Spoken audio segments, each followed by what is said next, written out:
अयोध्या के राम जन्मभूमि से जुड़े हुए प्रख्यात संत महंत दिलीप दास महाराज त्यागी ने तिरंगा यात्रा को लेकर प्रधानमंत्री और उत्तर प्रदेश मुख्यमंत्री की तारीफ की।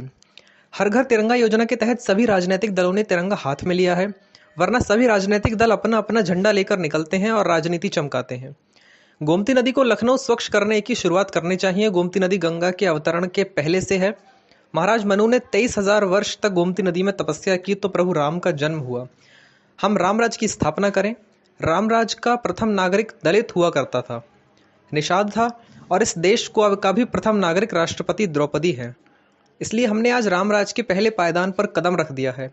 सरकारों को नदियों और पर्यावरण पर विशेष ध्यान देना चाहिए। मैं आपके चैनल के माध्यम से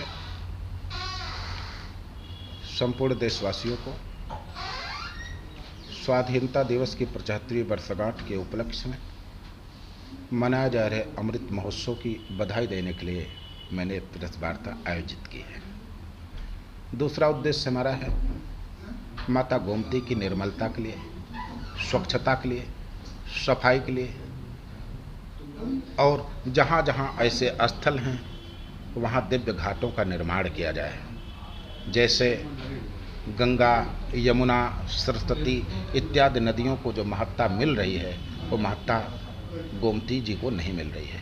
और ये गोमती कोई साधारण नदी नहीं है, ये आदि गंगा गोमती है। गंगा का अवतरण नहीं हुआ था तब भी ये थी, और इसी गोमती के पावन धारा में खड़े होकर के मानवीय सृष्टि के प्रणेता महाराजा मनु ने 23,000 वर्षों तक तपस्या किया, तब देश को भगवान राम प्राप्त हुए। और जिस भगवान राम का दिव्य भव्य नव्य मंदिर राम जन्मभूमि पर बन रहा है, हमको ये लग रहा है कि देश में इसीलिए अमृत महोत्सव मनाया जा रहा है, क्योंकि राम मंदिर निर्माण 500 वर्षों का हमारा सपना था, जिसमें हमारे देश के तमाम हमारे पूर्वजों ने अपने आप को बलिदान दिया, अपनी आहुति दी। ये सपना उनके समक्ष साकार नहीं हो पाया, लेकिन आज देश की इस 75वीं वर्षगांठ के समय भगवान राम का दिव्य मंदिर बन रहा है, इसलिए देश में अमृत महोत्सव मनाया जा रहा है। और इस अमृत महोत्सव के रूप में जो हर घर तिरंगा अभियान चलाया गया, इसके लिए मैं माननीय यशस्वी प्रधानमंत्री नरेंद्र मोदी जी को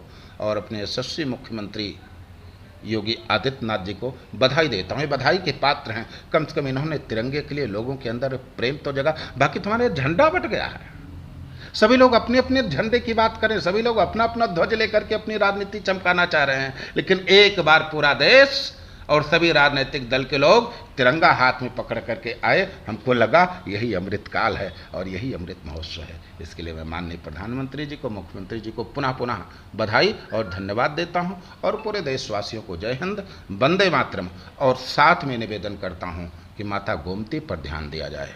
हम गोमती पुत्रों का जीवन माता के अविरल धारा पर निर्धारित है।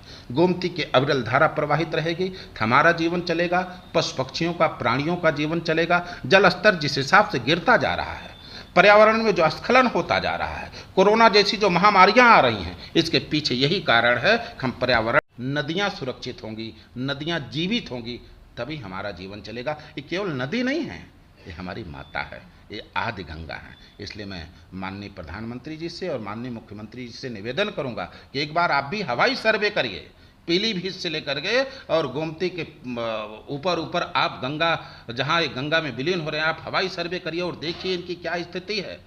और सबसे पहली स्थिति तो लखनऊ में सुधारने का प्रयास करें।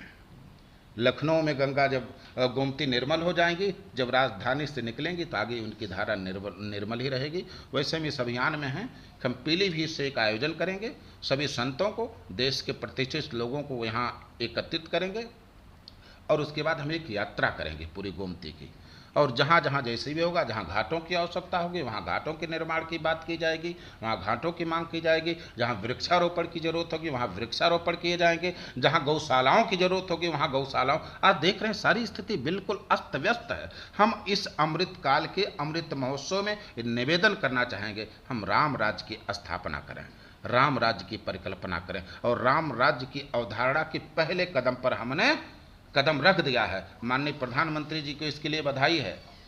बधाई इसलिए कि राम राज्य का प्रथम नागरिक हमारे यहाँ दलित हुआ करता था, राम राज्य का प्रथम नागरिक निषाद था, और इस देश का प्रथम नागरिक सम्माननीय द्रौपदी मुर्मू जी को बना करके लगता है कि राम राज्य के पहले पायदान पर हमने कदम रख दिया है। आने वाले समय में हम पुनः विश्व गुरु के पद पर प्रतिष्ठित हो जाएंगे, पर और जागने की जरूरत है और जागरूकता की जरूरत है, जन जागरण की जरूरत है और सरकारों को विशेष करके नदियों पर, पर्यावरण पर ध्यान देना चाहिए और जो सामाजिक संस्थाएं, जो एनजीओ हैं, जो ऐसे लोग हैं, इनको सख्त निर्देश दिया जाए कि आप इस पर काम करिए। अगर आप काम नहीं करते हैं तो आपका रजिस्ट्रेशन निरस्त कर दिया जाएगा। ऐसा निर्देश सरकारों को करना चाहिए, तभी सब लोग जागरूक होंगे।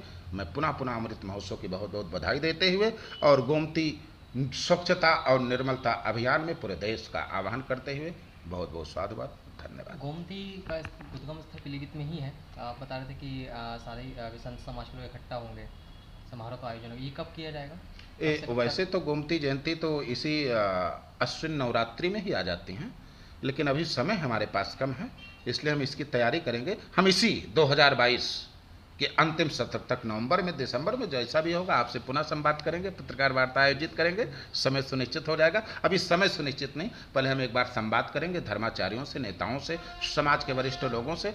समय सुनिश्चित हो जाएगा, पूरा आपको अवगत कराया जाएगा।